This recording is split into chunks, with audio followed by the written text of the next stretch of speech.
So, simplihan lang natin tong ulam na to. This is not healthy. This is only a budget meal. Yan. So, yan lang.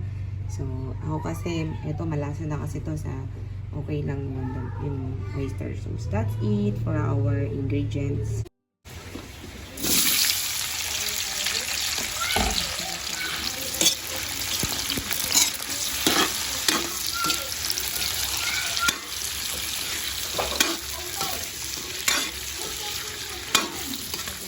Sila ng ganito. We can set aside them. Set aside mo siya ng ganyan. Then, start to cook.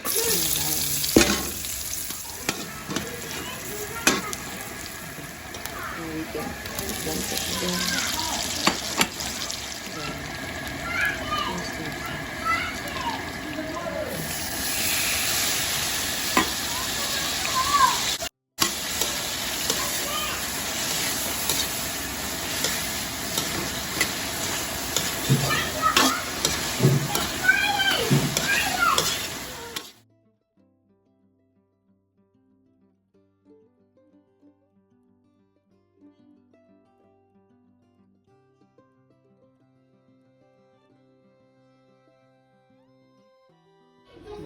Ating budget. Hindi siya healthy, no? Budget lang.